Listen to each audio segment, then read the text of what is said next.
Welcome to Jilebi cuisine. ഞാൻ ജിബി ജിജോ. ഇന്നത്തെ recipe ഓലനാണ്. നമ്മുടെ കേരളത്തിലെ സദ്യ സ്പെഷ്യൽ ഓലൻ.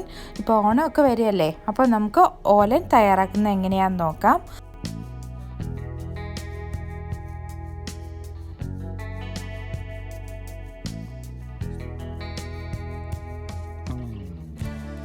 അതിനായിട്ട് ഞാനിവിടെ ഒരു കുമ്പളങ്ങ എടുത്തിട്ടുണ്ട്. പൂഷണിക്ക അല്ലെങ്കിൽ ആഷ് ഗാർഡ് എന്ന് പറയും. അപ്പോൾ അതൊരു ചെറിയ പീസാണ് ഞാൻ എടുത്തത്. ചെറിയൊരു എമൗണ്ടാണ് ഉണ്ടാക്കുന്നത്. കഴുകി വൃത്തിയാക്കിയതിന് ശേഷം തൊലിയൊക്കെ കളഞ്ഞ് ചെറിയ ക്യൂബ്സ് ആയിട്ട് എടുക്കാം. അപ്പം ഞാനിവിടെ ഒരു പാത്രം എടുത്തിട്ടുണ്ട്. ആ പാത്രം ഒന്ന് ചൂടായി വരട്ടെ. പൂഷണിക്ക ചേർത്ത് കൊടുക്കാം. നമുക്കത് ചേർത്ത് കൊടുക്കാം. ഞാനൊരു 3 എരിവില്ലാത്ത പച്ചമുളക് കീറിയിട്ടിട്ട് ചേർത്ത് കൊടുക്കുകയാണ്. അതേപോലെ കുറച്ച് കറിവേപ്പിലയും കൂടെ വേണം. ഒരു മീഡിയം ഫ്ലെയിമിലിടുക. ഞാൻ ഇനി ഇവിടെ ഒരു 1/2 കപ്പ് വെള്ളവും കൂടെ ചേർത്ത് കൊടുക്കുന്നുണ്ട്. എന്നിട്ട് ഇതിനെ അടച്ചു വെച്ച് വേവിക്കാൻ വെക്കുകയാണ്. നിങ്ങൾക്ക് ഈ വെള്ളത്തിന് പകരം ഇത് നമ്മൾ ഓലൻ ഉണ്ടാക്കുമ്പോൾ തേങ്ങാപ്പാൽ വേണം. അതിൻ്റെ 2ാം പാൽ, അതായത് ആദ്യം കുറച്ച് തേങ്ങ എടുത്ത് കുറച്ച് വെള്ളം ഒഴിച്ച് നല്ലപോലെ പിഴിഞ്ഞെടുക്കുക. അത് 1ാം പാൽ. 2ാം പാലെന്ന് പറയുന്നത് രണ്ടാമതും ആ പിഴിഞ്ഞ് വെച്ചിരിക്കുന്ന തേങ്ങയിൽ വീണ്ടും വെള്ളം ഒഴിച്ചിട്ട് എടുക്കുന്നതാണ് 2ാം പാലെന്ന് പറയുന്നത്.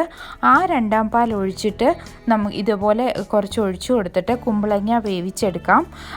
ഇനി ഇതിൽ ഞാൻ ആവശ്യത്തിന് ഉപ്പും ചേർത്ത് കൊടുത്തിട്ടുണ്ട്. അപ്പോൾ ഇതിനെ അടച്ചു വെച്ചിട്ട് നല്ലതുപോലെ വേവിച്ചെടുക്കാം.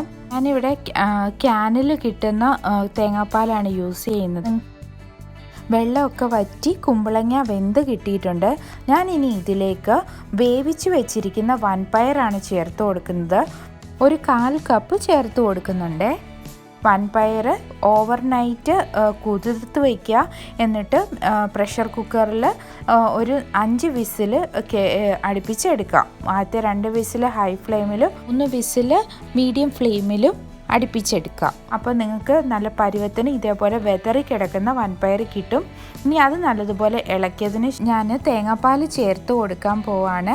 ഒരു 1/2 കപ്പാണ് ഞാനിവിടെ ചേർത്ത് കൊടുക്കുന്നത്.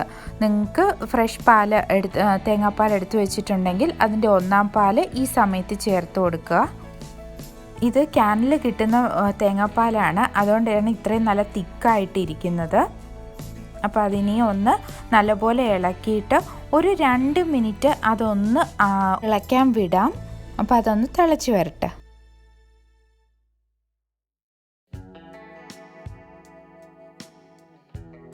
ഓലൻ ഇവിടെ തിളച്ച് വന്നിട്ടുണ്ട്. നമുക്കിനി ഒന്ന് നല്ലപോലെ ഇളക്കി കൊടുക്കാം.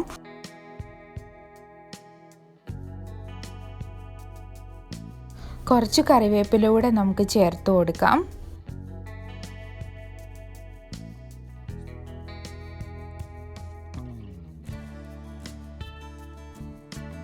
ഒരു ടേബിൾ സ്പൂൺ വെളിച്ചെണ്ണ കൂടെ ചേർത്ത് കൊടുക്കാം. എന്നിട്ട് നല്ലപോലെ ഇളക്കിയതിന് ശേഷം നമുക്ക് ഫ്ലെയിം ഓഫ് ചെയ്ത് നമുക്ക് വാങ്ങി വെക്കാം. നമ്മുടെ ഓലൻ ഇവിടെ തയ്യാറായിട്ടുണ്ട്. ഇതിക്കൊന്നും ഒഴിച്ചുകൂടാൻ മേലാത്ത ഒരു വിഭവമാണ് ഓലൻ. എല്ലാവരും തയ്യാറാക്കി നോക്കുക. നിങ്ങളുടെ അഭിപ്രായം പറയാം. വളരെ എളുപ്പമാണ് ഉണ്ടാക്കാനായിട്ട്. ആകെ വേണ്ടുന്ന ഒരേ ഒരു കാര്യം വൻപയർ നേരത്തെ കുതിർത്ത് വെക്കണം എന്നുള്ളത് മാത്രമാണ്. അത് കുതിർത്ത് വെച്ചിട്ടുണ്ടെങ്കിൽ വളരെ പെട്ടെന്ന് ഒരു 10-25 മിനിറ്റ് കൊണ്ട് നമുക്ക് ഉണ്ടാക്കിയെടുക്കാൻ പറ്റുന്ന ഒരു വിഭവമാണ് ഓലൻ. അപ്പോൾ എല്ലാവരും ട്രൈ ചെയ്ത് നോക്കുക. നിങ്ങളുടെ അഭിപ്രായം പറയുക. അതേപോലെ വീഡിയോ ഇഷ്ടപ്പെട്ടാൽ ലൈക്ക് ചെയ്യുക, ഷെയർ ചെയ്യുക. അതേപോലെ യൂട്യൂബ് ചാനൽ സബ്സ്ക്രൈബ് ചെയ്തിട്ടില്ലെങ്കിൽ സബ്സ്ക്രൈബ് ചെയ്യുക. നോട്ടിഫിക്കേഷൻസ് കിട്ടാനായിട്ട് ബെല്ലൈക്കണൂടെ ക്ലിക്ക് ചെയ്യുക. അതേപോലെ ഫേസ്ബുക്ക് പേജും ലൈക്ക് ചെയ്യുക. അപ്പോൾ വീണ്ടും കാണുന്നവരെ ബൈ ബൈ. Thank you.